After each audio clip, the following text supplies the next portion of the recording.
Bien. Bueno, hoy vamos a desarrollar el tema de fisiología digestiva del ternero lactante. Recuerden que pueden hacerme consultas en el chat, aunque no la tengo a Marcia, pero cada tanto voy a mirar el chat. Y si no, abren el micrófono y me preguntan, no hay ningún problema.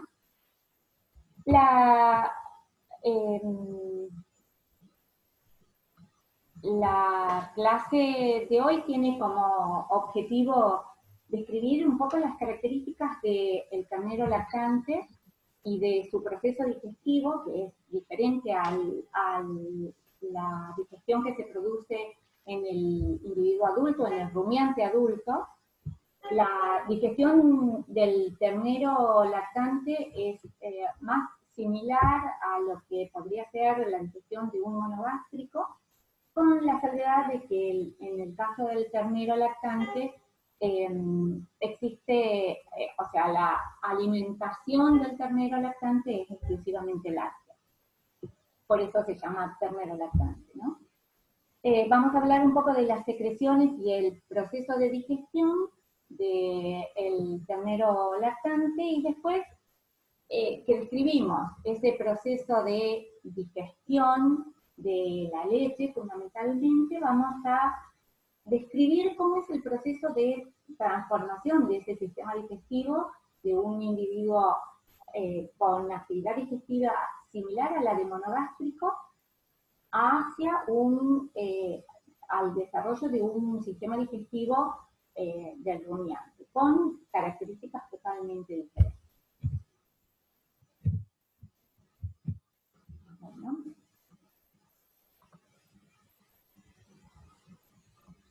Avanza.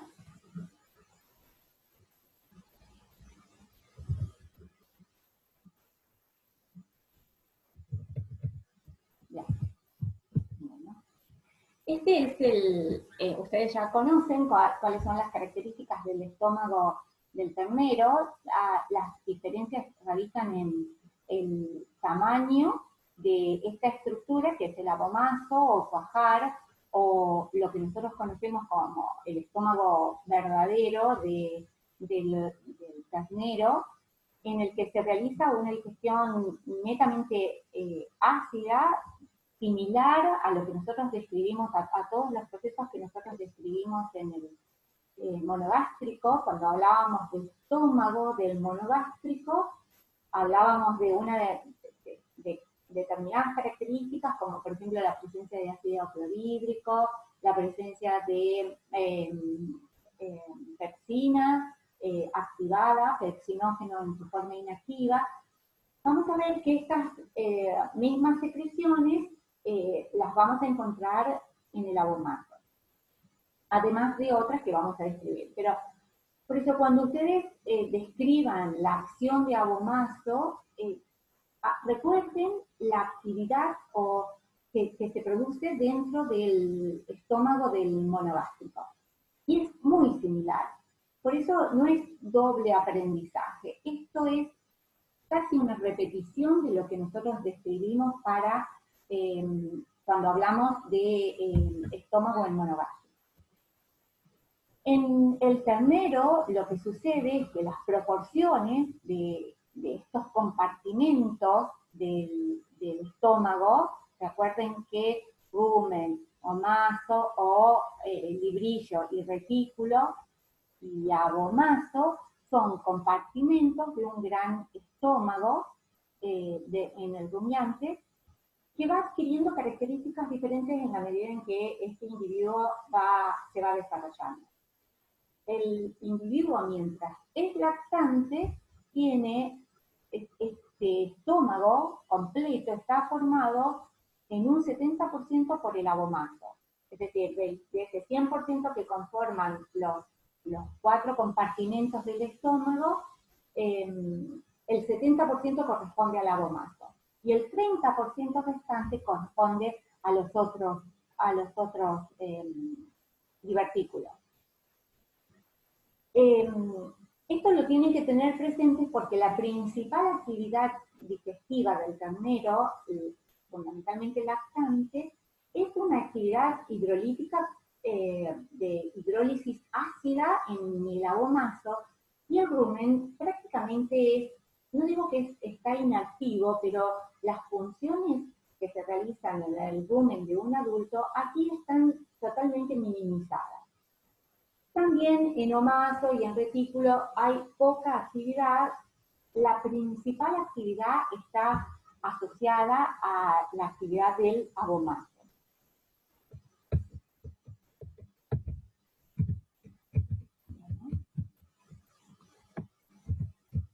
Ya. No están dando demasiado bien mi computadora. Algunas definiciones importantes para que ustedes tengan presentes.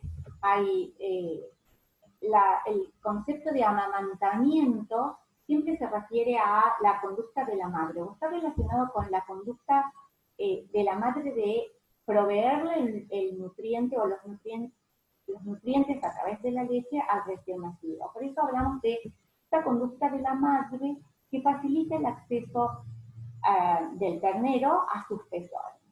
Es decir, le permite al ternero amamantar. Le permite al ternero mamar. Perdón, ¿vieron cómo podemos utilizar mal esta terminología? El ternero realiza la acción de mamar, que es ese comportamiento de succionar el pezón para retirar la leche. Esta acción de mamar la realiza el ternero, la madre realiza la función de amamantamiento. En esa acción de mamar por parte del ternero, aparecen o describimos el proceso de succión, que ustedes ya lo estudiaron cuando hablamos al principio de cómo succionaban los alimentos las distintas especies. Y aquí es un repaso de cuáles serían los órganos involucrados en este proceso de succión, la lengua y el paladar duro. Podríamos también incluir el paladar, digamos, la mandíbula inferior, en cuanto a la acción que realiza la mandíbula inferior para permitir la salida de la leche del pezón, que lo vamos a ver en un ratito. Pero los principales órganos involucrados entonces serían la lengua y el paladar duro. Cuando el ternero está mamando, la leche debe ingresar a la boca y salir desde el pezón. Para que se produzca esa salida de la leche del pezón, se deben producir o están regidas por algunas características o condiciones, como por ejemplo una determinada humedad producida por la saliva. La saliva lubrica al pezón y permite que la madre sienta un bienestar que le facilita la relajación del esfínter del pezón para que salga la leche. De la misma manera que la temperatura que le provee al pezón la cavidad bucal. No es lo mismo que nosotros o estemos tratando de extraer la leche del pezón con superficies frías que con una temperatura adecuada como sería la temperatura bucal. Y las papilas de la lengua, esa rugosidad de las papilas linguales en el ternero, hacen que se estimulen aún más los receptores que se encuentran en la base del pezón y que son los que proveen de el estímulo principal para la bajada de la leche.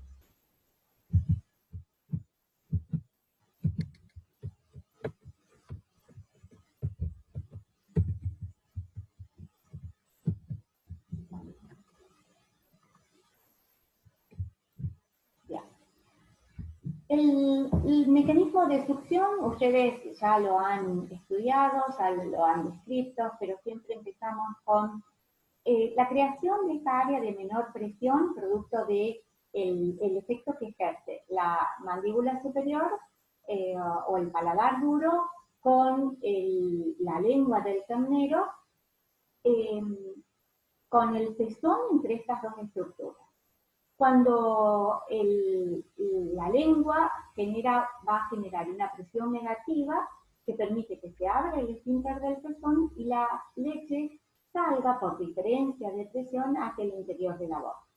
La leche en la boca estimula al sistema nervioso para que se active todo el mecanismo de deglución que ustedes conocen, de la misma manera que ya hemos descrito. Este mecanismo de succión tiene distintas velocidades que están en relación a diferentes factores, como por ejemplo la cantidad de la leche que está presente en la ubre.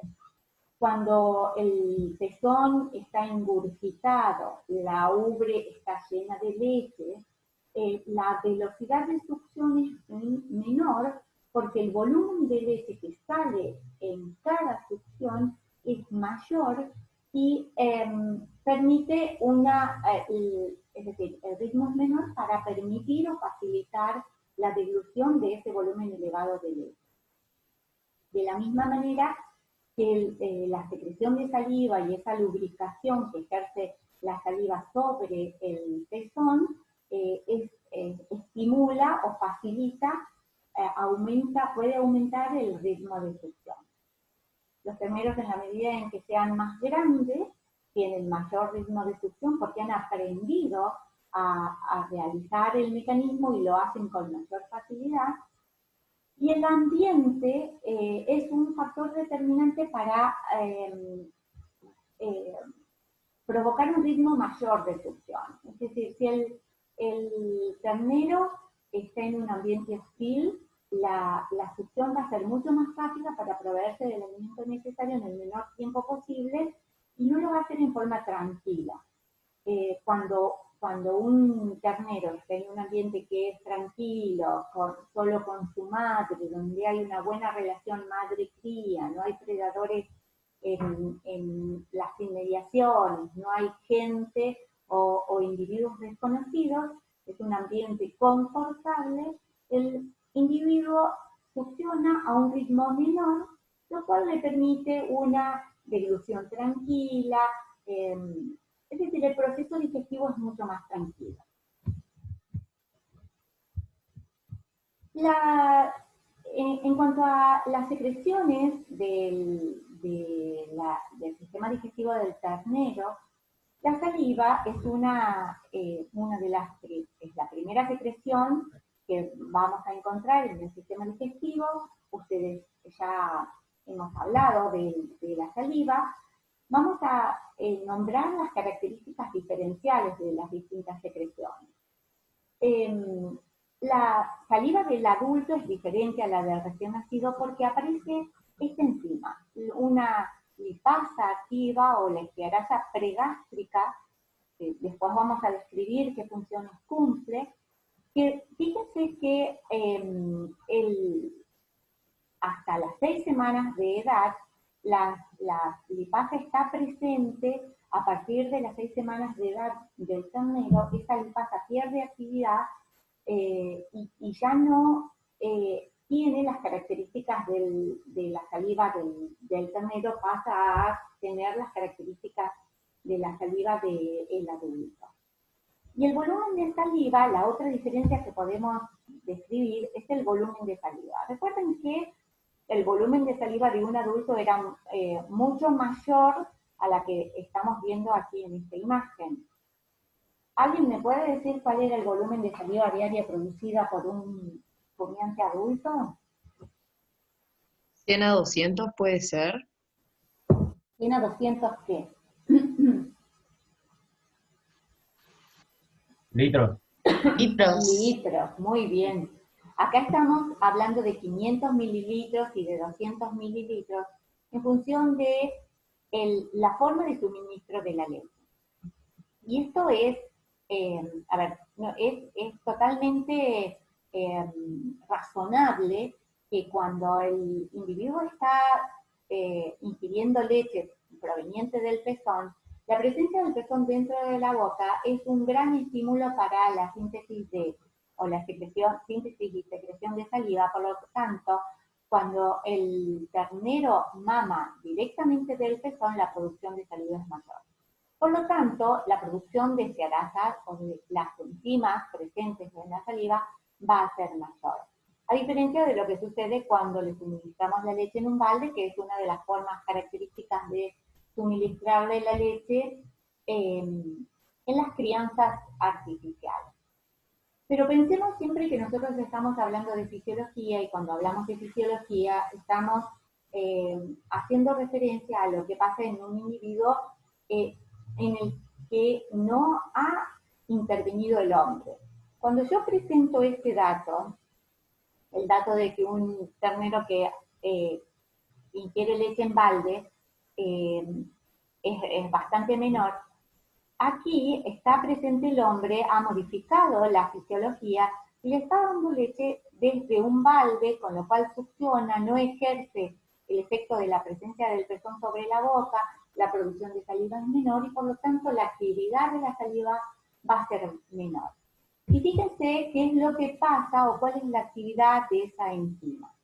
Esa enzima, la estearasa pregástrica, estearasa por su nombre, ustedes ya deberían estar asumiendo cuál es la actividad de esa enzima, es una lipasa lingual. Por lo tanto, ¿sobre quién va a actuar? ¿Cuál será el sustrato de esa enzima? Estoy diciendo lipasa. Lípidos, muy bien.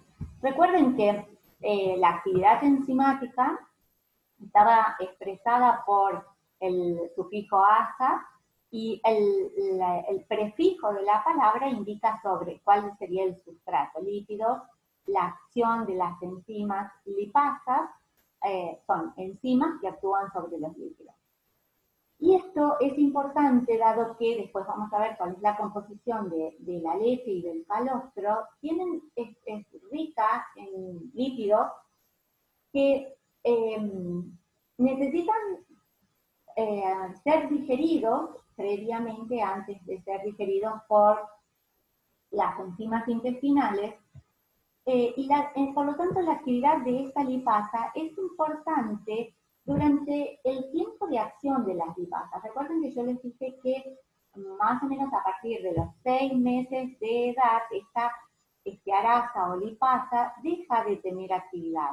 A los 6 meses de edad en general los terneros ya están comiendo alimentos sólidos o dejan de comer leche o de tomar leche, el principal alimento dejó de ser la leche y pasó a ser el alimento sólido, forrajes, los que tengan a disposición. Por lo tanto, es lo que también está determinando que la actividad de esta enzima vaya disminuyendo. Disminuye la presencia de lípidos en el alimento, de este tipo de lípidos. Y eso no es menor lo que les estoy diciendo y ya van a entender por qué. Entonces, al no tener más sustratos sobre los cuales va a ejercer su acción, empieza a desaparecer su actividad a partir o desde la salida. Otro dato importante es su pH de acción. El pH de acción óptimo de esta lipasa salival es de 4 a 6. Con un pH de 3 a 4, su actividad disminuye mucho y con un pH de 2 a 5, su actividad es nula. ¿Qué importancia podría tener estos datos? A ver si alguien me podría decir eso.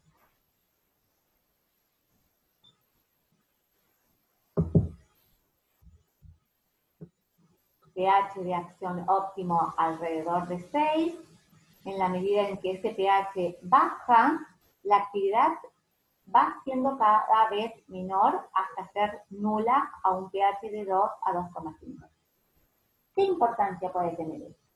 ¿Por qué remarco estos datos?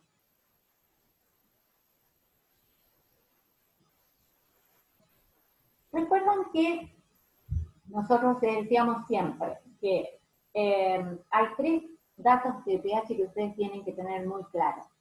Boca, básico, intestino, básico, estómago, ácido. Esto determina la acción enzimática. Boca, 7, 8, dependiendo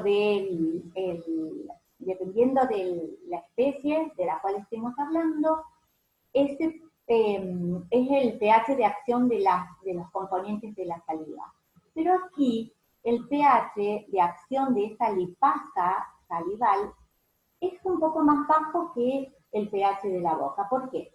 Porque cuando esa saliva llega al abomazo, se mezcla con las secreciones abomasales y ni bien llega al abomazo, el pH del abomazo es de alrededor de 4 a 6.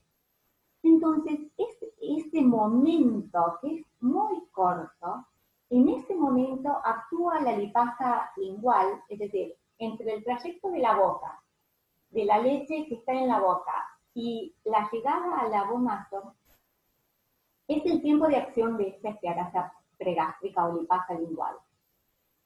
A medida que las secreciones abomasales van siendo cada vez más intensas por la llegada de la leche, el pH del abomazo pasa a tener 2 a 3, donde la actividad de esta lipasa pasa a ser nula, se desnaturaliza, desaparece su actividad.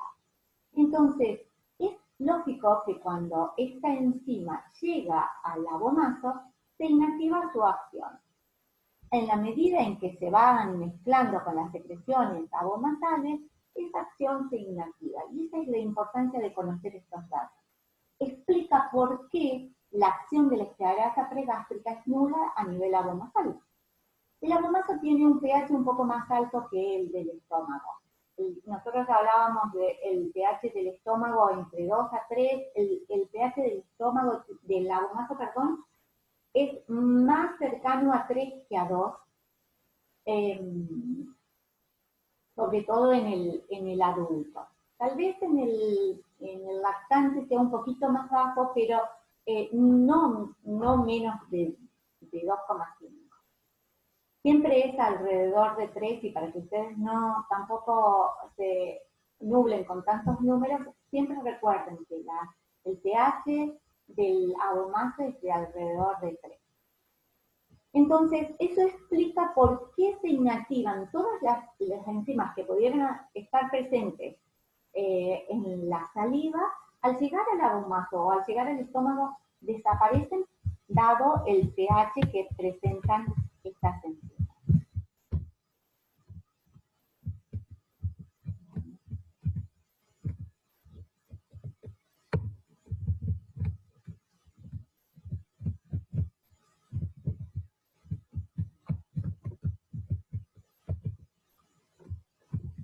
Tengo problemas.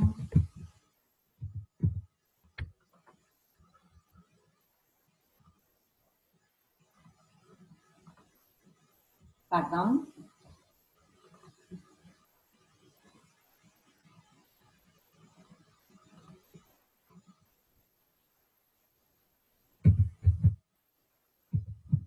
Denme un ratito que resuelvo.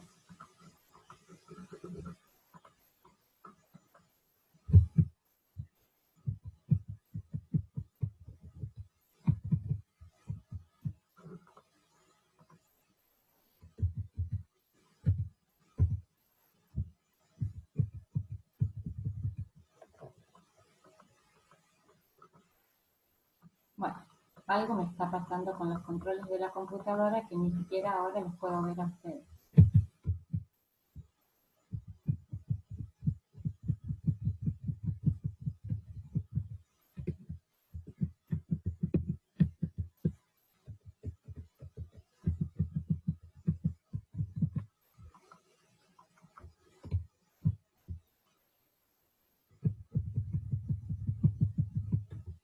Bueno, denme un ratito si alguien quiere hacer... Se me bloqueó todo. Ni siquiera los puedo... Ni siquiera puedo volver al Zoom.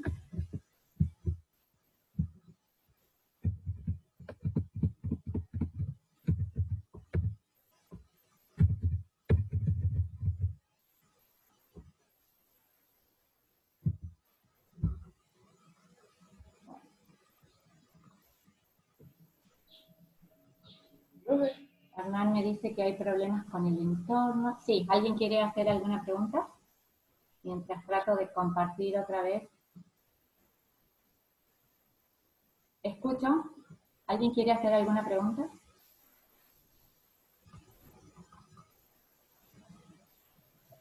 escucho, profe. Sí, Buenas te tardes. escucho. Mientras estoy reiniciando el PowerPoint. Esperen, anda Joaquín con no. Usted explicó la parte donde la saliva del ternero, la generación de saliva del ternero sobre el volumen. Sí, Que cuando es artificial y se hace que el ternero tome la leche del balde es menor a cuando lo hace del pezón. Si en la crianza artificial de ternero tenés, se ponen las tetinas a forma de pezonera, ujú, sí, ¿estimula un poco más que tomar del balde o es obviamente. Cuando recuerden siempre que en la medida en que el hombre intervenga para el proceso, para los procesos fisiológicos, eh, siempre se modifica la fisiología. Entonces, para intervenir de forma más correcta, tenemos que tratar de imitar en lo posible eh, cómo es la naturaleza del evento, en este caso de la succión. Entonces, mirando cómo succiona el ternero y tratando de imitar qué es lo que hace el ternero con la madre, es que nosotros vamos a poder hacer las cosas mejor si es que eh, tratamos de, es decir, tratamos de hacer, esperen que comparto. claro, de imitar la Tratamos naturaleza? de imitar lo que pasa con la fisiología, ¿sí? Cuando todo el proceso de succión del ternero tiene muchas implicancias. Por ejemplo, el hecho de que nosotros estemos diciendo, toma del balde o toma del pezón. Le ponemos una pezonera porque es o un chupete, para que succione del chupete es mucho mejor que tome del balde. Pero si ese chupete se lo ponemos en el piso y no a una determinada altura, tampoco eh, Claro. estamos imitando lo que pasa en la vida real o en la fisiología. Entonces, el chupete en el piso, vamos a ver que es un estímulo que evita el cierre de la gotera esofágica y tendríamos que elevar el chupete para que sea mucho más fisiológico.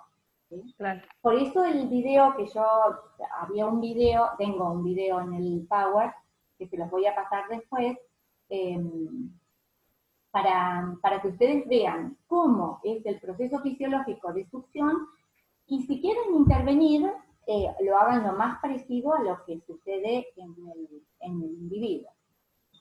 Bien, voy a compartir a ver si funciona algo. Profe, igual le habían Sí, mandado también un mensaje que había chicos en sala de espera. sí, los acepté recién.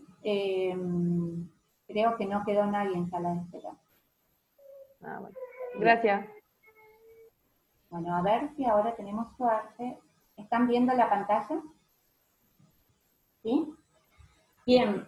Recuerden que estábamos hablando de la estearasa pregástrica, esta enzima que está presente en la saliva, que tiene una acción particular sobre, es decir, el sustrato son los ácidos grasos de cadena corta que se encuentran, o de la grasa butirosa. La grasa butirosa es la grasa de la leche. Entonces, esta enzima tiene la función de hidrolizar a esos ácidos grasos. De la misma manera que describimos la hidrólisis de las enzimas pancreáticas sobre los ácidos grasos, ¿se acuerdan cuando hablábamos de digestión y absorción intestinal? Bueno, la hidrólisis, en este caso, el mecanismo es similar. Lo que cambia es la enzima que está realizando la acción y el sustrato, el tipo de ácido graso. Esta enzima tiene una actividad diferente según el sustrato. No es lo mismo que tratemos de hidrolizar la grasa del calostro que la grasa de la leche y otros tipos de grasas y aceites. ¿Por qué les pongo? Fíjense cómo se modifica la actividad relativa, es decir, tiene un 87% 20% de capacidad hidrolítica sobre este tipo de grasas, que son la grasa de la leche y la grasa del calostro.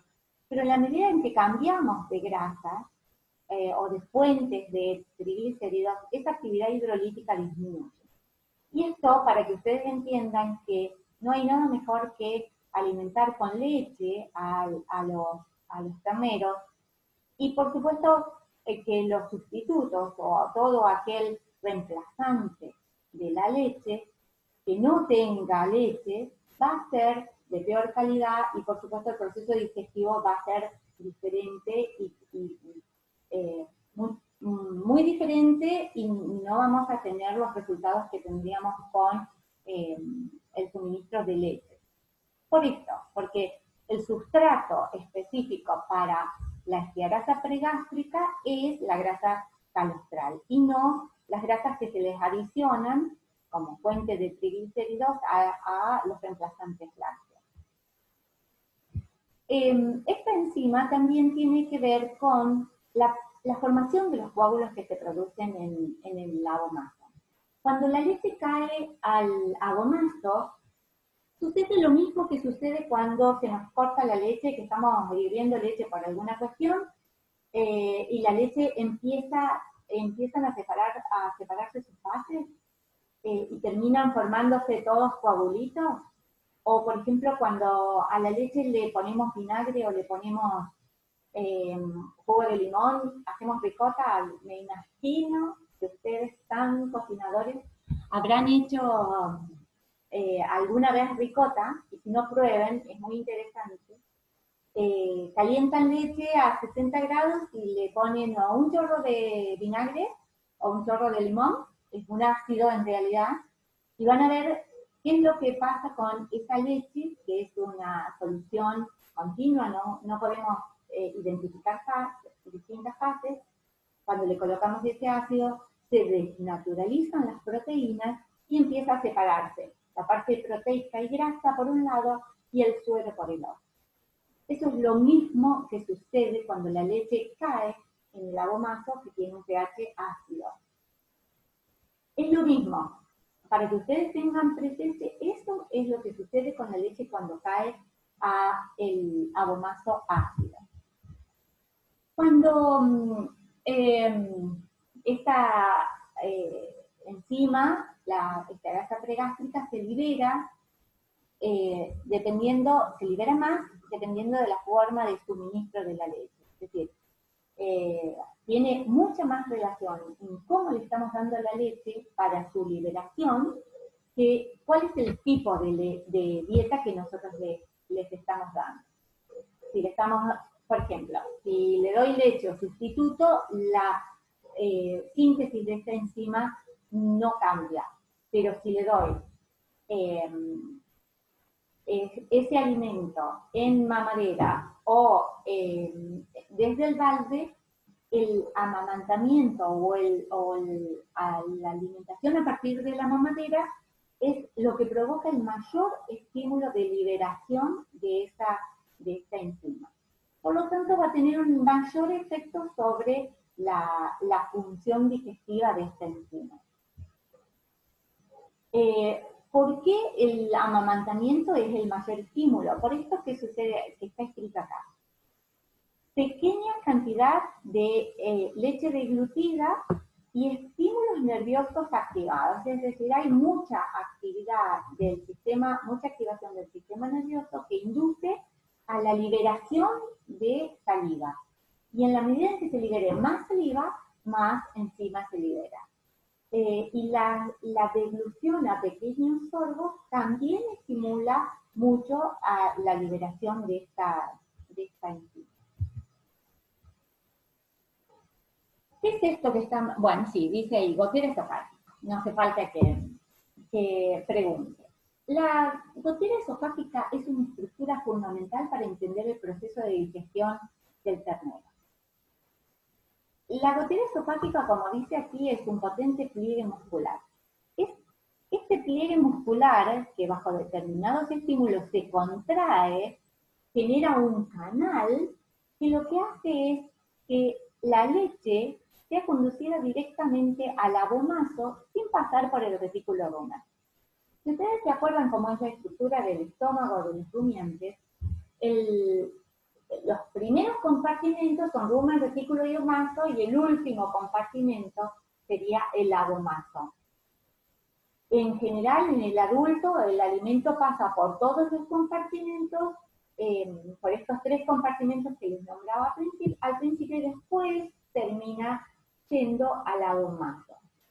Esta estructura importantísima permite que la leche evite todos esos compartimentos, retículo, rumen, y no caiga la leche ni en el rumen ni en el retículo.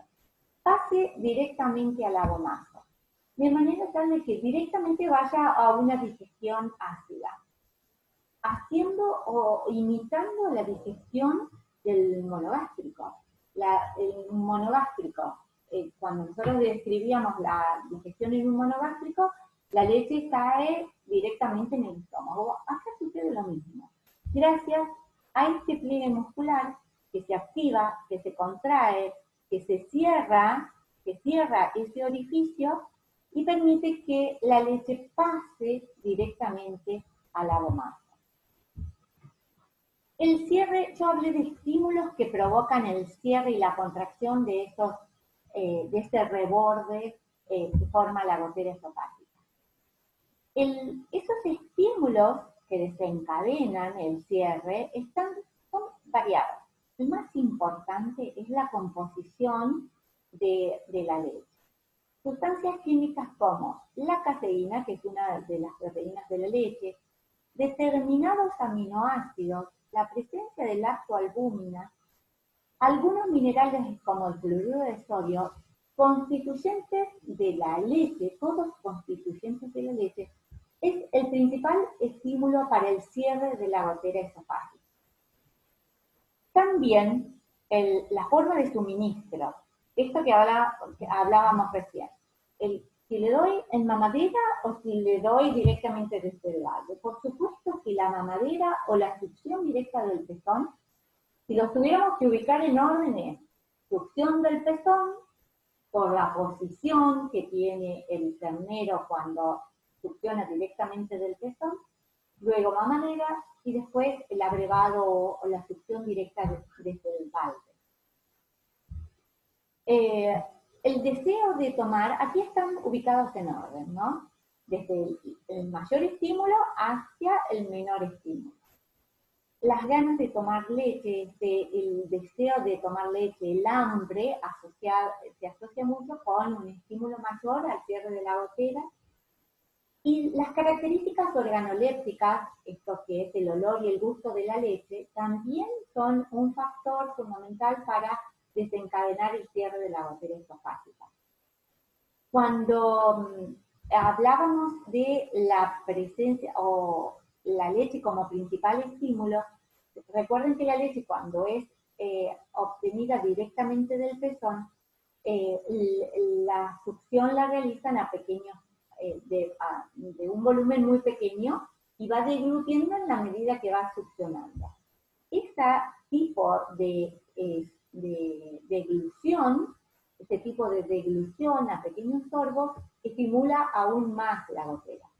Cuando el ternero toma de un balde, toma a grandes sorbos, es decir, el volumen que deglute cada vez que deglute es mucho mayor que el que deglute cuando mama directamente del pezón. Eso también es un estímulo para el cierre de la gotera esofágica. Y por otro lado, los reflejos condicionados. Esto de acostumbrarlo al ternero a determinados estímulos facilita el cierre de la gotera. El hecho de que le demos la leche siempre de la misma manera y a la misma hora, con la misma metodología. Es decir, el operador, por ejemplo, siempre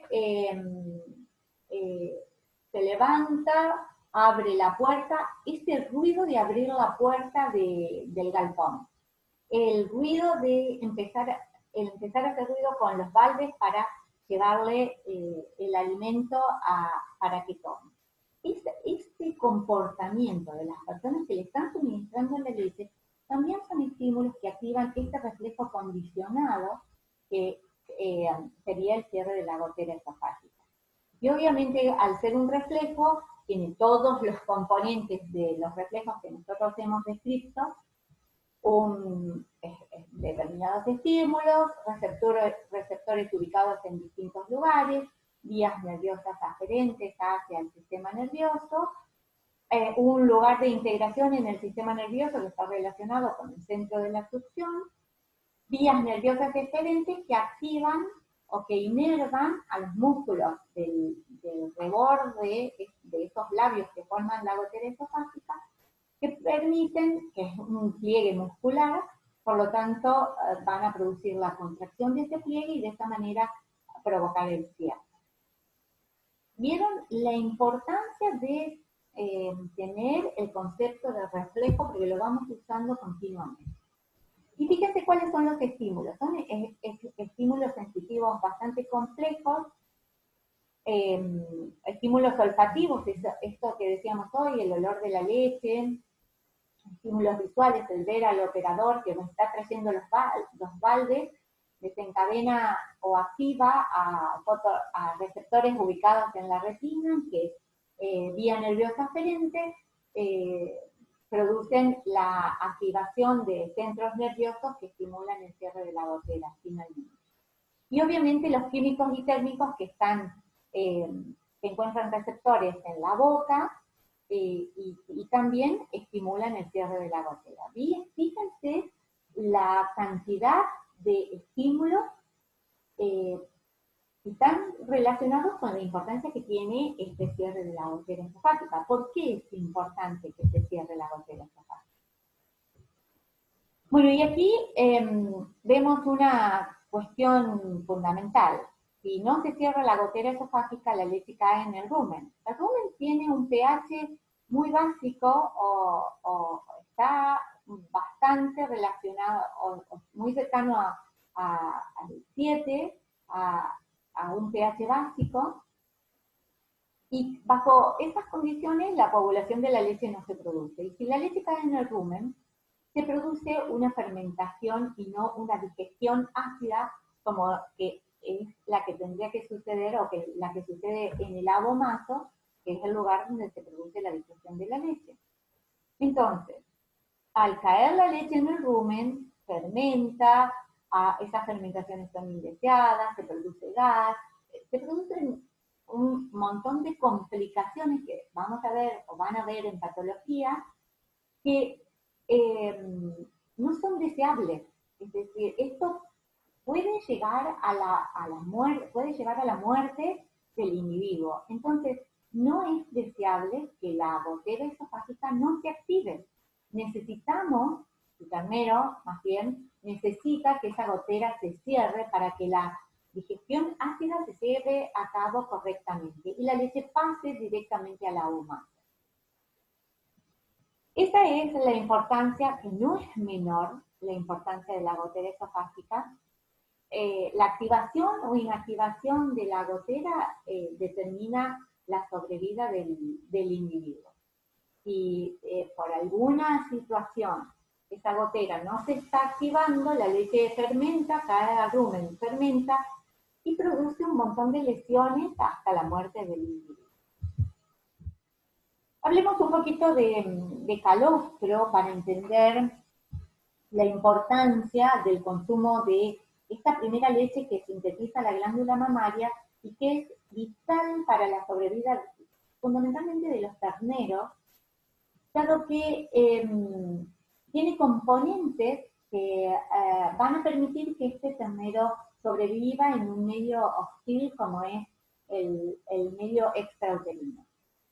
Ustedes recuerden que en el útero el ternero está provisto de la temperatura ideal, los nutrientes ideales, la humedad adecuada, es decir, las características del ambiente uterino son las ideales para desarrollar toda su vida. Cuando se produce el parto, el ternero sale a un medio cargado de bacterias, de una carga bacteriana altísima, se encuentra con la madre que lo está lamiendo y le incorpora más microorganismos, que en general son patógenos. Entonces tiene que enfrentarse y hacer sobrevivir a este medio cargado de microorganismos. Y dado las características de la placenta de los terneros, los anticuerpos que en general le proveen las madres a sus crías, en el caso de las vacas, por ser una placenta muy gruesa, muy gruesa en cuanto a capas celulares que separan la sangre materna de la sangre fetal, esos anticuerpos, que son inmunoglobulinas, que son grandes proteínas, no pueden atravesar esas capas celulares. Entonces el ternero sale totalmente desprovisto de inmunoglobulinas, proteínas que puedan colaborar en las defensas de este individuo. Entonces es totalmente indefenso. La única manera de incorporar esos anticuerpos es a través del suministro de calostro. Es decir, tiene que incorporar, alimentarse o de alguna manera tiene que consumir calostro en sus primeras horas de vida. Porque el calostro tiene la cantidad suficiente y adecuada de inmunoglobulinas para que el ternero pueda incorporarlas a su organismo y hacer frente a ese medio hostil en el cual se encuentra ahora. No solo la calidad del calostro es importante, sino que la cantidad también es importante. Amén de la capacidad del abomazo, que es escasa si lo vemos dependiendo del ternero. La capacidad máxima o el volumen máximo del abomazo de un ternero es de alrededor de 2 litros, un poco menos en un ternero recién nacido. Entonces, es necesario que incorpore una determinada cantidad, que fíjense acá el dato. Dice 12 a 15% del peso vivo en la primera toma. ¿Alguien me puede decir cuánto tomaría, cuánto deberíamos suministrarle de calostro a un ternero, o cuánto puede, cuál es la capacidad de ingesta de calostro del ternero en esa primera toma? Un ternero de 40 kilos. ¿Alguien me puede decir cuál podría ser la capacidad o la ingesta de calostro de ese ternero de 40 kilos? Puede ser alrededor de 5 litros. 5 litros es el 15% del 40. 5 es el 15%. Yo saqué con el 12, 4,8 me da. Bueno, 4,8 podría ser el volumen total ingerido en las 24 horas. Ese sería el volumen de calostro que podría ingerir en las 24 horas. En general no llegan a más de 1,5 litros en la primera toma. Porque imagínense que ese abomazo está sin actividad. Si nosotros de repente le colocamos 4 litros en una sola toma, probablemente sobrepasemos la capacidad de la gotera esofágica y alguna leche pueda pasar, o algo de calostro pueda pasar a vesículos rugosos. Entonces hay que ser muy cuidadosos con la cantidad de alimento que nosotros le damos a un ternero recién nacido. ¿Qué es que le damos? Si no, dejémoslo que mame y tome la leche directamente de la vaca, asegurémonos de que esté mamando, y eso es lo fundamental. Asegurémonos que la hembra también tiene leche, ¿no? La calidad está relacionada con el porcentaje de inmunoglobulinas que son necesarias, que se miden por refractómetro, que nosotros en la presencialidad les mostrábamos un refractómetro y cómo funcionaba, que después les puedo enviar algunas fotos y si terminamos en hora les puedo mostrar uno que tengo acá, que estoy en la facultad, si no, no podría. Bueno, y el tiempo es muy importante. ¿Cuándo le voy a dar calostro? ¿Y por qué le voy a dar calostro dentro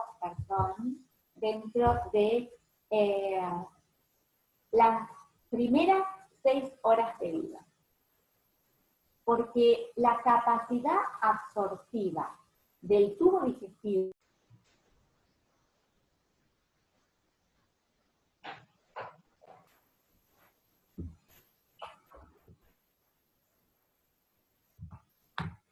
bueno,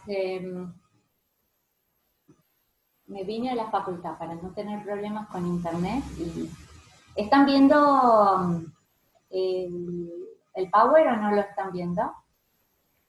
No, profe, no se ve nada. Bien. Qué accidentado. ¿Y ahí sí? Sí, ahí está. Ya, vale. Entonces estaba diciendo que dentro de las primeras...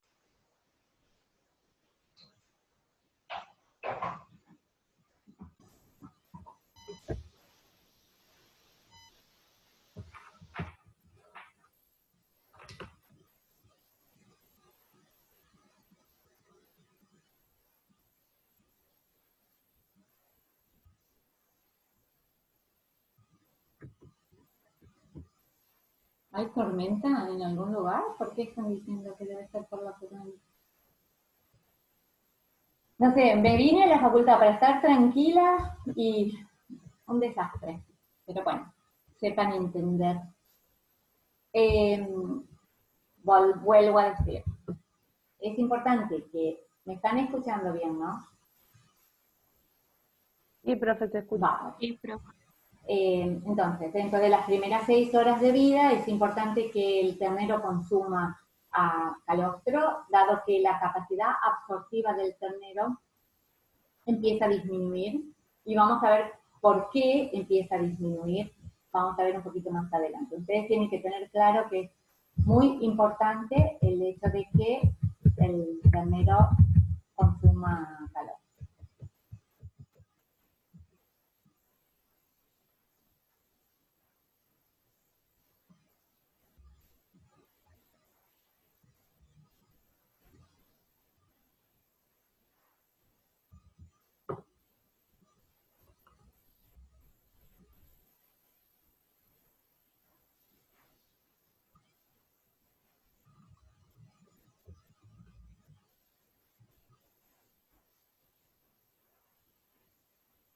Bueno.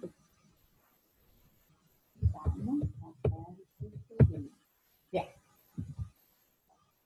Un poco les dejo la composición del calostro y de la leche para que ustedes primero veamos que el calostro tiene alto nivel de grasa, fíjense, entonces eso está en relación con la actividad de la esclerasa pegástrica o la lipasa salival en la que participaban en la hidrólisis de las grasas. Otro componente importante es la presencia o la alta cantidad o proporción de proteínas en relación a la leche, ¿no? Fíjense que pasamos de un 14% de proteínas en el calostro a un 3% en la leche. Este porcentaje está determinado por la presencia de estas inmunoglobulinas que yo les decía que son importantes que el ternero incorpore a su organismo. Bueno, y después hay otros componentes que varían, como el caso de la lactosa, que la lactosa es muy variable dependiendo de las especies en cuanto a calostro y leche, pero centrémonos en lo que es el ternero. El ternero tiene una baja proporción de lactosa en el calostro, aumentando en la leche. ¿Y por qué remarco estas cuestiones? Porque ustedes tienen que entender que la actividad enzimática del aparato digestivo, del sistema digestivo de los terneros, está en relación a la composición de la dieta que está consumiendo el ternero. Entonces, sin duda que si tiene el calostro, que es el primer alimento que tiene este ternero, si tiene alto nivel de grasa, las enzimas que presenta su sistema digestivo van a estar adaptadas a hidrolizar ese tipo de ácidos grasos.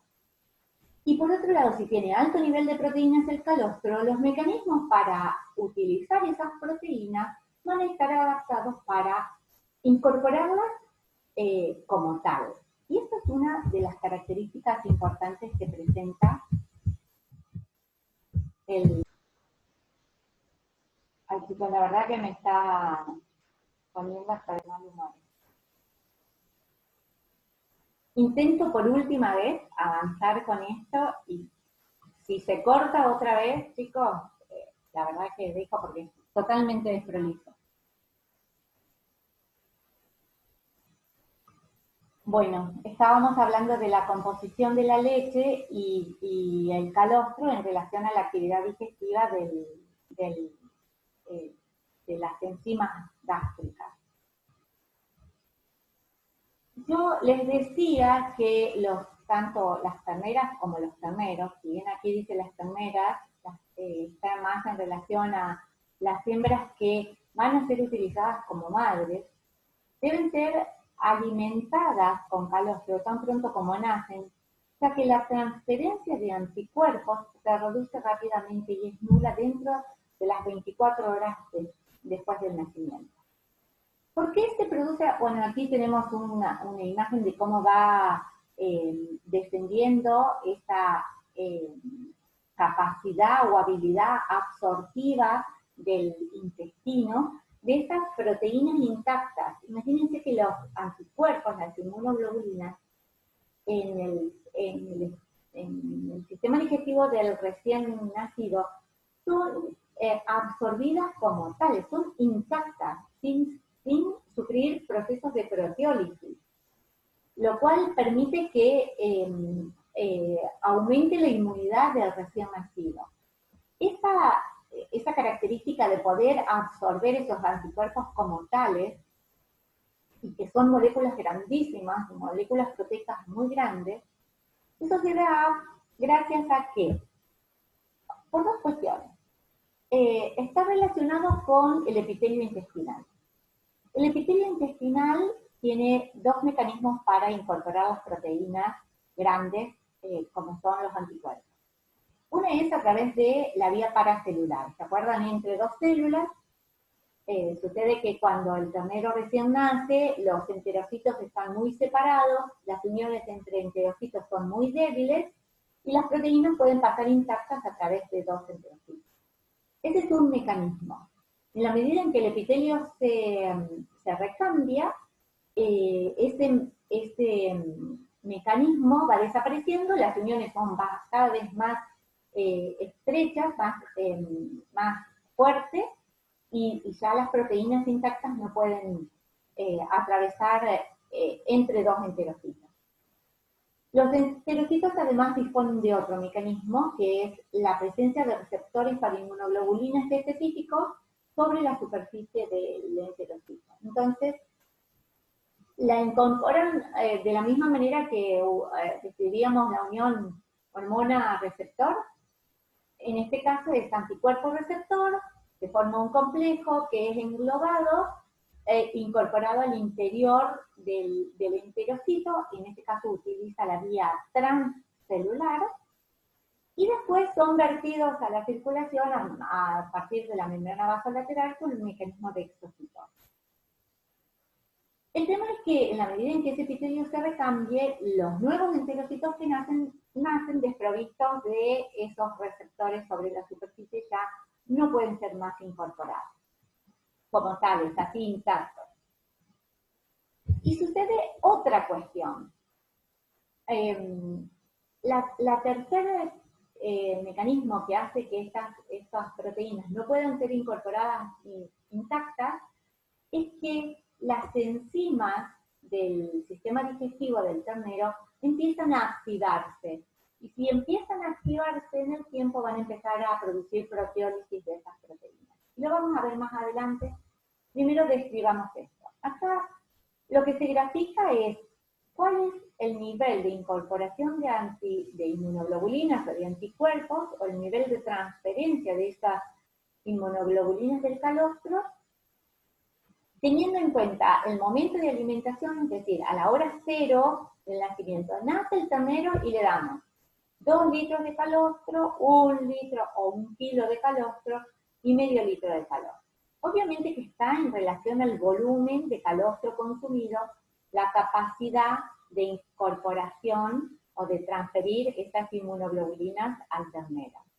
En la medida en que más calostro le demos, no importa si lo hacemos en 1 o 2 tomas, en la medida en que le demos más calostro antes de las 6 horas de nacido, mayor incorporación de inmunoglobulinas. Fíjense el nivel de, es decir, con un volumen de calostro adecuado y con al momento adecuado, la concentración de inmunoglobulinas es alta, la inmunoglobulinas séricas, ¿no? En la sangre del recién nacido. Si nosotros nos tomamos nuestro tiempo después del parto, incorporamos, le suministramos el calostro 12 horas después de haber nacido, por más que le demos el volumen de calostro que le demos, nunca vamos a lograr una incorporación buena o excelente de inmunoglobulinas, o alta, como es en este caso. Por más que le demos 4 litros de calostro, nunca vamos a lograr una incorporación media de inmunoglobulinas en este tamaño. Entonces, premisa importante, suministrar calostro ni bien nace, y podemos suministrarle varias veces ese calostro con el objetivo de proveerle de inmunoglobulinas necesarias para que ese individuo pueda sobrevivir en el medio. Las posibilidades de sobrevivencia de un individuo que no calostra o que calostra más allá de las 12 horas de nacido son menores que si el individuo consume el calostro inmediatamente de nacido. En esta imagen está graficando cómo va disminuyendo esa capacidad de absorción de las inmunoglobulinas en la medida en que pasa el tiempo después del nacimiento. Y es lo que les decía hoy. ¿Por qué se reduce esa capacidad de absorción? Porque se incrementa la digestión de los anticuerpos, porque se activan las enzimas digestivas y porque se reduce la absorción de anticuerpos por las causas que yo les expliqué anteriormente. El recambio del epitelio intestinal que se desprende de los mecanismos de absorción de las inmunoglobulinas. Una vez que la leche llega al abomazo, empieza a digerirse, pero ¿cómo es que se digiere esta leche y el calostro? De la misma manera. Hay enzimas y componentes de la secreción abomasal que tienen importancia o que tienen una participación fundamental en la digestión de la leche. Fíjense cuál es el pH del recién nacido, del abomazo del recién nacido. Está más cerca de 4 que de 3, que sería el del adulto, lo cual facilita la acción de la lipasa lingual que les comentaba hoy, pero va variando en la medida en que pasan los días. Y este pH de 4 pasa a 2 o 3 en días posteriores. Producto de que ese abomazo comienza a sintetizar el ácido clorhídrico, que es el principal responsable del cambio en la acidez de la secreción abomasal.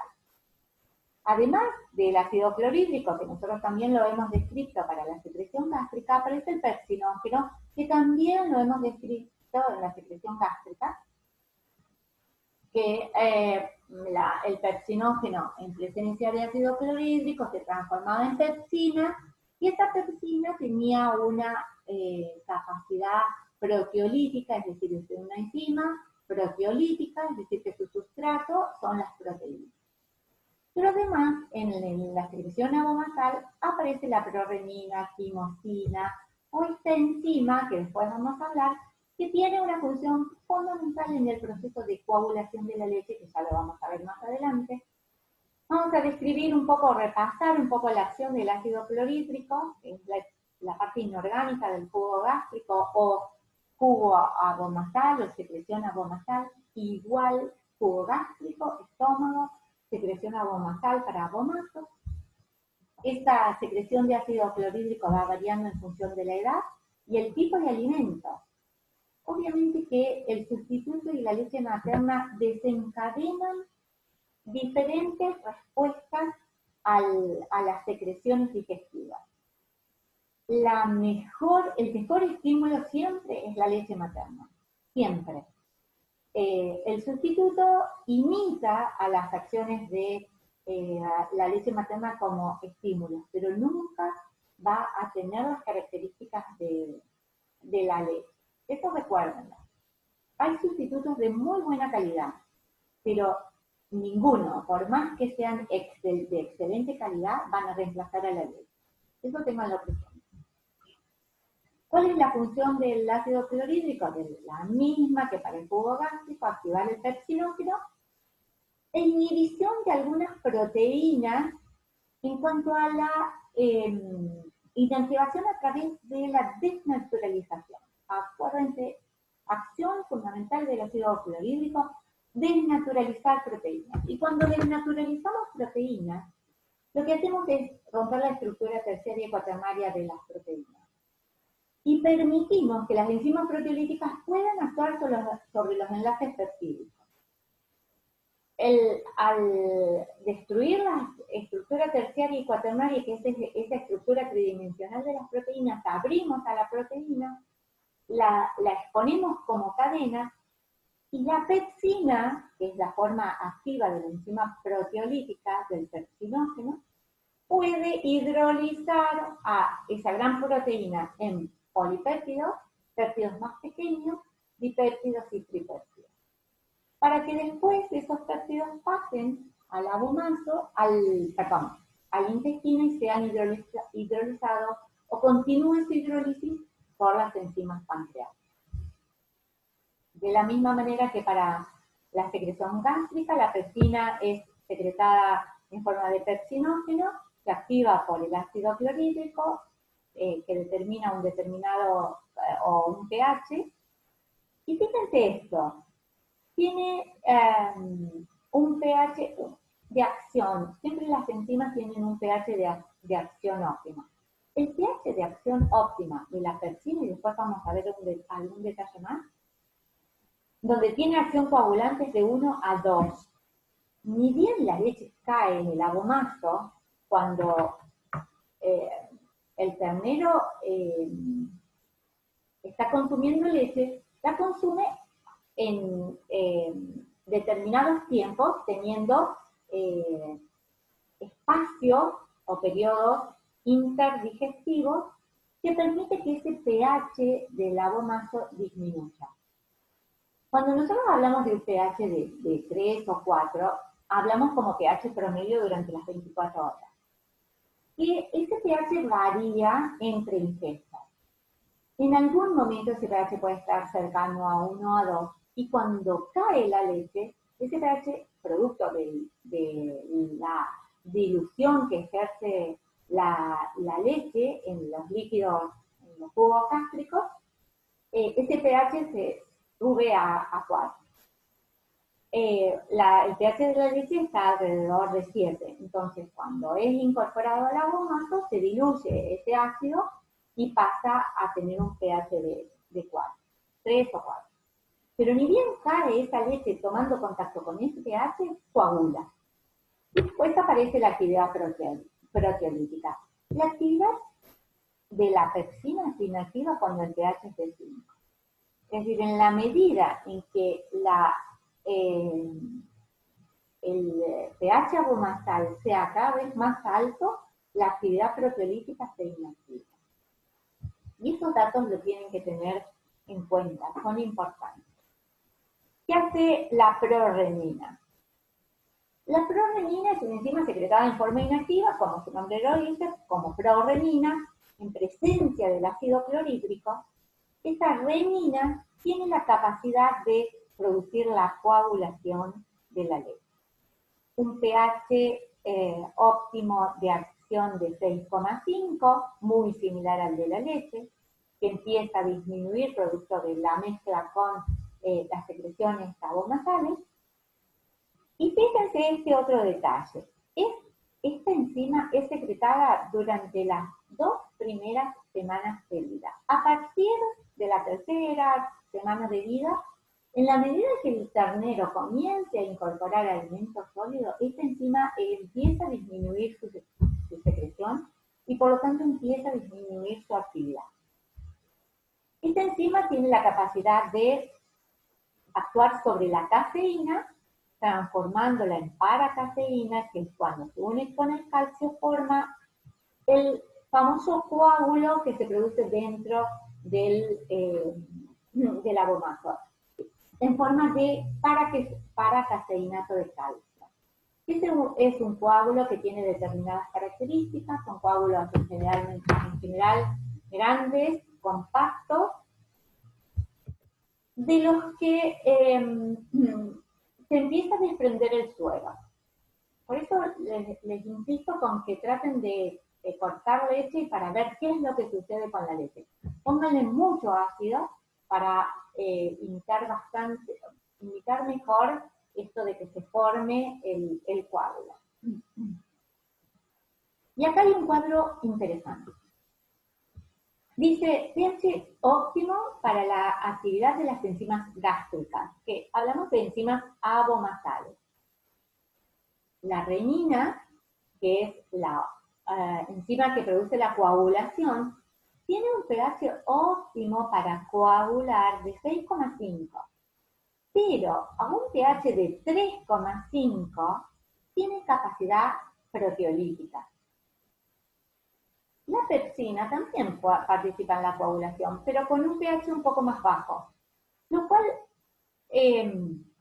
permite que la coagulación continúe después que la renina sea inactivada, gracias a la acción de la pepsina. Y en la medida en que baja el pH, empiezan los procesos de proteólisis por estas dos enzimas. Un poco, fíjense que es como que en la medida en que va bajando el pH, va variando la capacidad de coagulación, pero empieza la actividad de proteólisis. Y que es lógico, porque cuando se coagula, se destruye la estructura terciaria y cuaternaria de las proteínas. Y a partir de la coagulación, se puede empezar la proteólisis. Entonces, estos son eventos importantes que ustedes tienen que tener presentes. Se desactivó mi micrófono, por Dios, díganme que me han escuchado. ¿Me escuchan bien? Sí, profe, se escucha. Ah, bárbaro. Bueno, perfecto. Sí, se escucha. De 10. Sigamos entonces. Bien.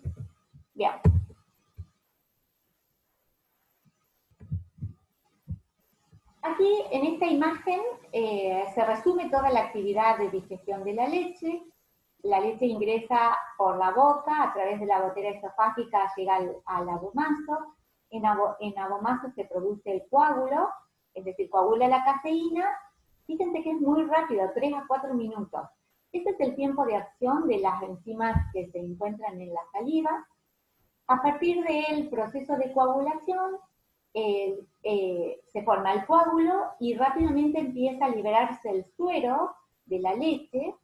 Un 50% pasa inmediatamente al duodeno, el resto del suero permanece en el abomaso y pasa más lentamente entre las 2 a 4 horas posteriores a la formación del coágulo, y a partir de ahí empieza la digestión duodenal del suero de la leche, que está conformado por agua fundamentalmente y por algunas proteínas disueltas, pero muy poco. Todas las proteínas quedan retenidas en el coágulo junto con las grasas.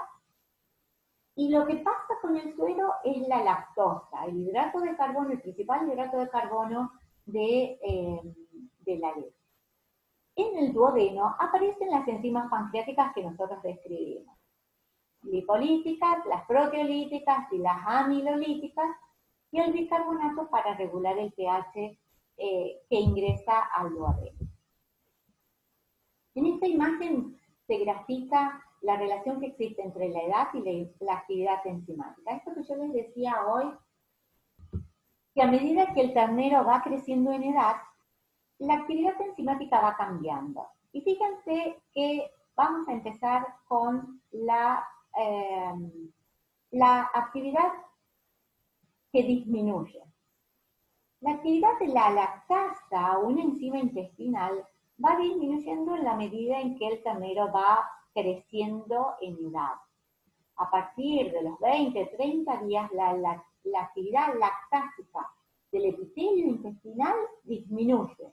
Es decir, ya no tiene más capacidad para hidrolizar a la lactosa que proviene de la leche, que se encuentra en la leche.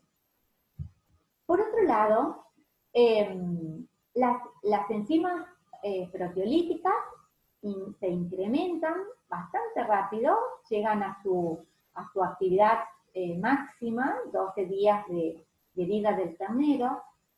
No así las enzimas las lipolíticas, las lipasa pancreática. Fíjense que la lipasa pancreática demora bastante más hasta adquirir la actividad lipolítica de un individuo adulto, casi 20 días.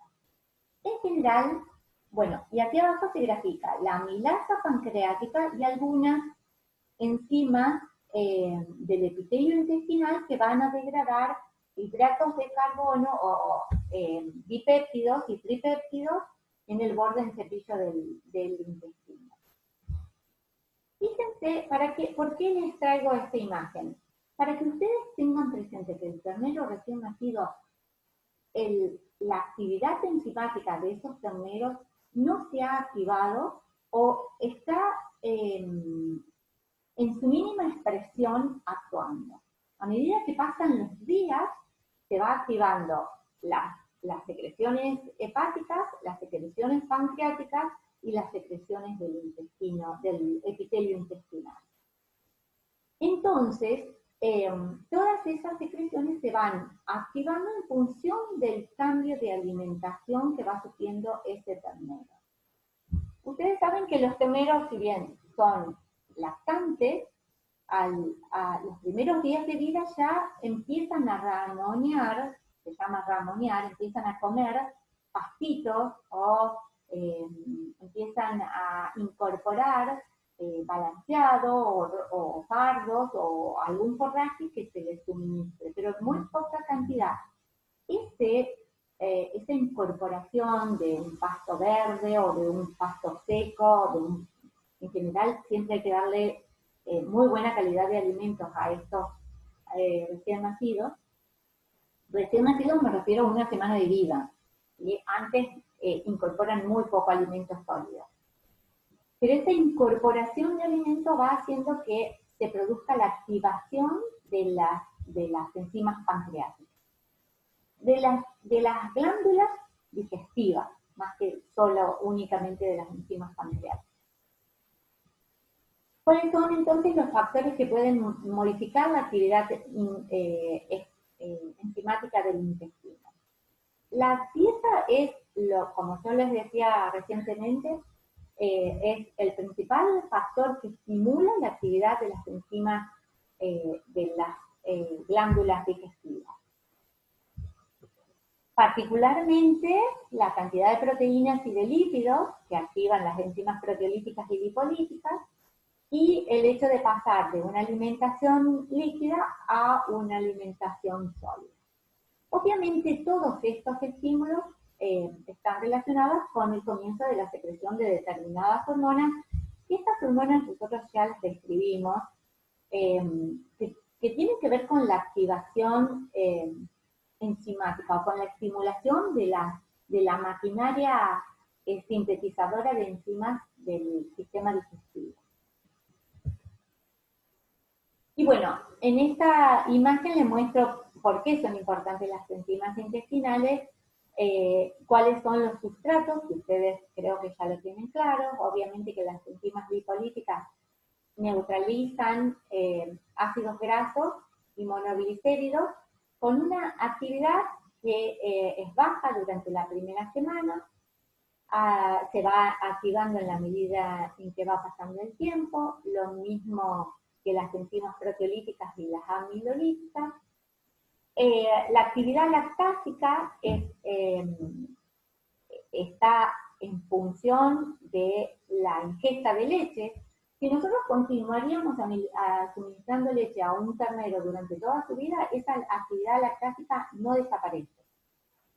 Es decir, para que ustedes entiendan que la actividad enzimática está en relación con el suministro del alimento, con el tipo de alimento que les estoy suministrando. En la medida en que le voy cambiando el alimento, va cambiando la actividad enzimática. Y obviamente las maltasas reducen su actividad a partir a nivel de las 5 o 6 semanas de edad. El por qué es importante el consumo de leche está en relación con las características nutritivas de la leche. Y que es el principal alimento o el mejor alimento para el ternero. Y esto quiero destacarlo porque siempre se arman debates en que qué es mejor, si sustituto leche. No hay duda que el mejor alimento es la leche por las características nutritivas que presenta la leche. Que después, por determinadas circunstancias, no podamos suministrarle leche a los terneros, está bien, se usa, es correcto, pero siempre tenemos que tener claro que por más que compremos el mejor sustituto que hay sobre la tierra, nunca el sustituto va a superar a la composición de la leche y las características nutritivas de la leche. Para ir finalizando, este ternero se va a transformar en un adulto en algún momento y va a pasar de tener una gran proporción de abomazo, a ese abomazo que constituía el 70% de todos los estómagos o los compartimentos estomacales del rumiante, pasa a tener principal importancia el rumen, donde rumen y retículo que ocupan un 80% de este sistema digestivo del rumiante, del estómago del rumiante, y el abomazo queda relegado a un 7% de todo ese estómago del rumiante. ¿Cómo logra estas características? Esta imagen creo que ustedes ya la tienen clara, si no la vamos a usar bastante en las próximas clases. Estas son las proporciones de un individuo adulto, gran proporción de rumen, retículo o maso, y el abomazo, un 10% de toda este complejo que es el estómago de los rumiantes adultos. ¿Qué es lo que le sucede al ternero para transformar su sistema digestivo en esto que estamos viendo acá? Por un lado, cambia el epitelio de este rumen, este epitelio que en un primer momento en el ternero es totalmente plano, pasa a presentar estas papilas ruminales que son fundamentales para el proceso de fermentación que se van a desarrollar en el individuo adulto. Esto permite un aumento de la superficie de absorción y está en relación con la absorción de los productos de la fermentación que se produce en el rumen. Como producto de la fermentación se producen los ácidos grasos volátiles, que no se desesperen, los vamos a describir de dónde provienen esos ácidos grasos volátiles, que en la medida en que el ternero empieza a consumir forraje, se empiezan a desarrollar estas papilas tienen que ser largas, estar en mucha concentración, es decir, ser muy abundantes, y la incorporación de alimentos sólidos, particularmente forraje, es lo que permite que estas papilas se desarrollen. Y además, en el desarrollo, no solo es necesario que se desarrollen las papilas, sino que también es necesario que se desarrolle la capa muscular de la pared de los estómagos para que se produzcan los movimientos coordinados de estos compartimentos estomacales. Entonces, no solo el desarrollo de las papilas, sino que el desarrollo de la capa muscular son fundamentales para el normal desarrollo del rumiante. Este rumiante se desarrolla en el tiempo. Nosotros no le ponemos tiempos en semanas, como se describe en la mayoría de la bibliografía. Esto de la semana ya pasó de moda por el hecho de que, como existen tantos métodos de alimentación en las crianzas, estos tiempos varían dependiendo del método de alimentación. Lo que no varía son estas etapas. No le pongamos tiempo. Caractericemos a cada una de estas etapas. Hablamos de 3 etapas antes de transformarse en un rumiante adulto. La etapa de lactante, que es la que nosotros describimos, donde el abomazo tiene una capacidad de 2 litros y mucho mayor a la del rumen, retículo y omazo. Estas capacidades van variando en la medida en que el individuo va creciendo. En la etapa de transición, el rumen, retículo y omazo van aumentando su tamaño por la incorporación de alimentos sólidos, aunque sigue consumiendo leche, y su capacidad aumenta, pero aumenta en relación al peso del animal. Entonces, si bien puede consumir más agua o leche, la proporción entre rumen, retículo y omazo con respecto al abomazo, este complejo es mayor que el abomazo.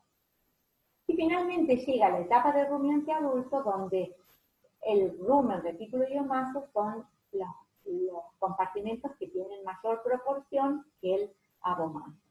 A partir de que la capacidad, a pesar de que la capacidad cambia, pero la proporción de los dos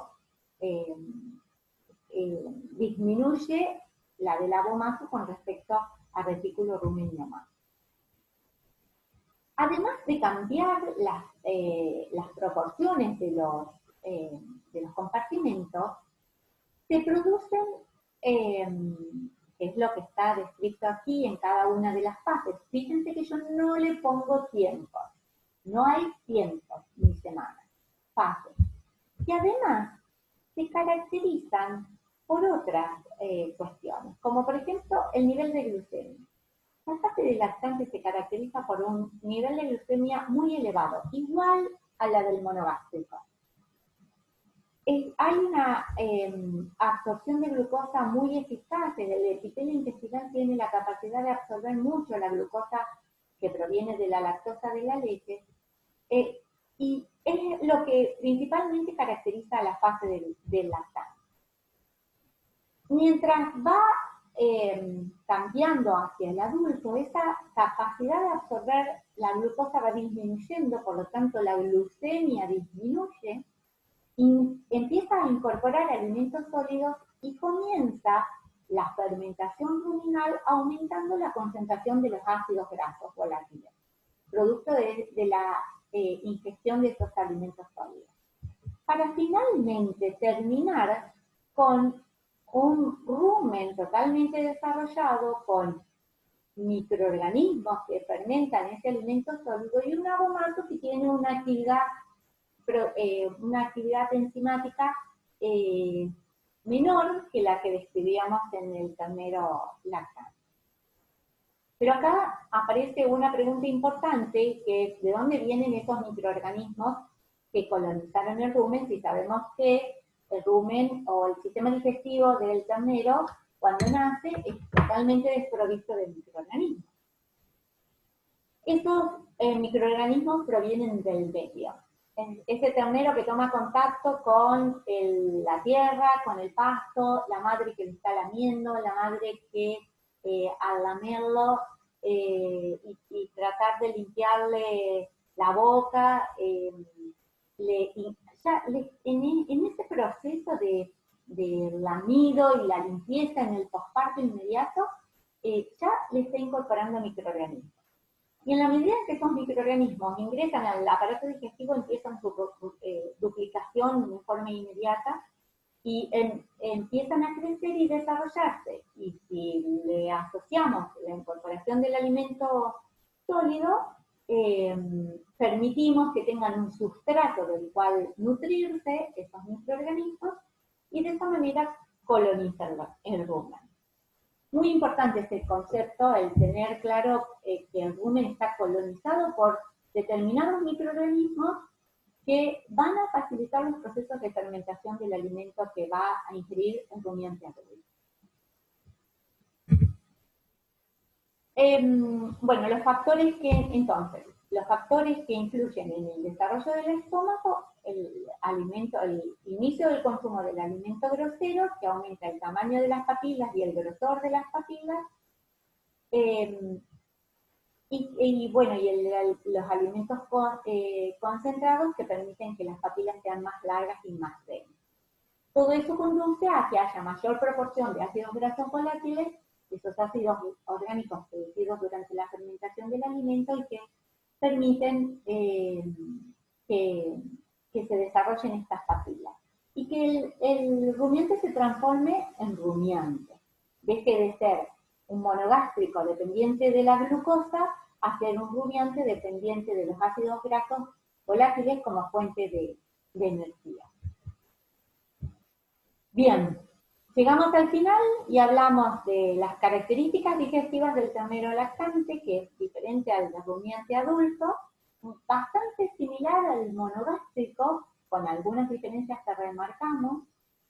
El proceso de digestión de la leche es parecido en monogástricos y en rumiantes, salvo la presencia de la renina, más presente en rumiantes, pero también la coagulación se produce en el monogástrico, ¿no? Bueno, y después al final describimos el proceso de transición del ternero al adulto y cuáles eran las características de cada una de esas etapas.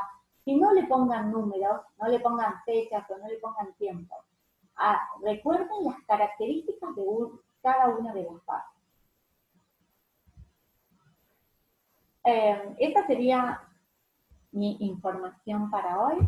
Cuéntenme si tienen alguna consulta.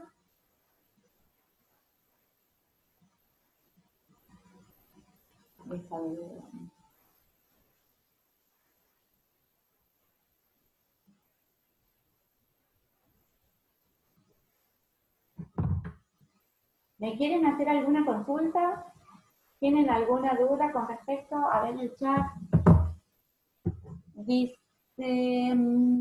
vale, no dice nada. Si quieren escribir algo, si no, activan micrófonos y me hacen consultas.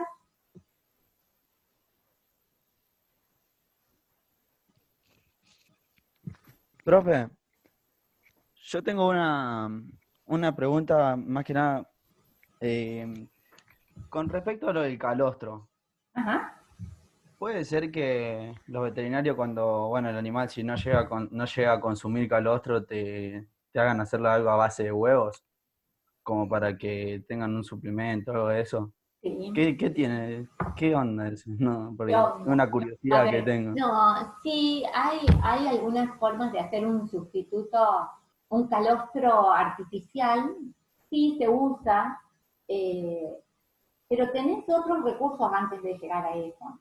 A ver, las proteínas de la clara del huevo son muy importantes, pero nunca son las proteínas de las inmunoglobulinas del calostro.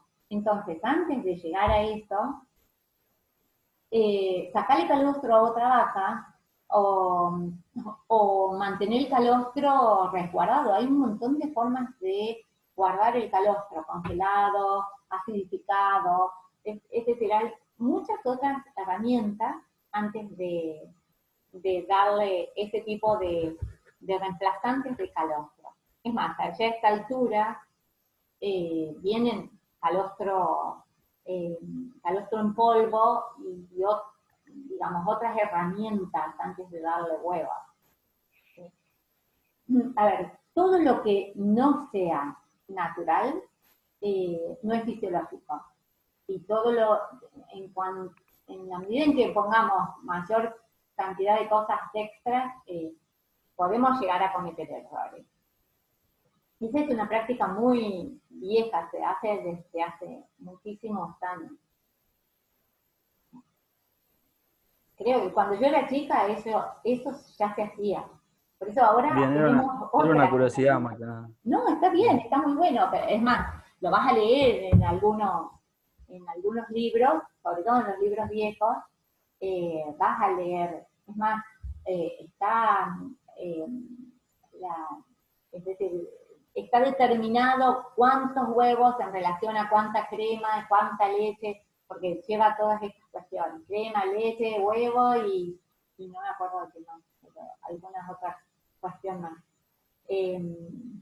Pero convengamos que siempre hay otras alternativas y otras herramientas antes de llegar a eso. Si no tenés otra cosa, prefiero que le des, o sea, agotar todas las instancias antes de darle eso, pero si no tenés otra cosa, dale algo por lo menos para que no se muera, ¿no?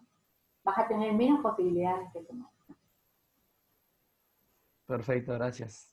No, por favor. ¿Qué más?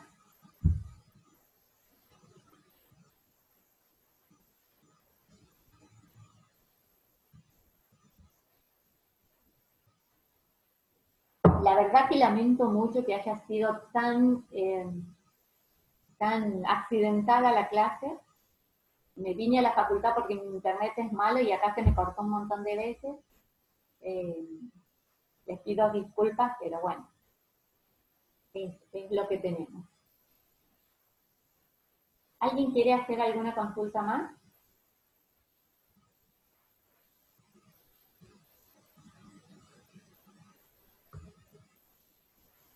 Si alguien no se anima, puede escribir en el chat, no hay ningún problema. Si no, damos por finalizada la clase.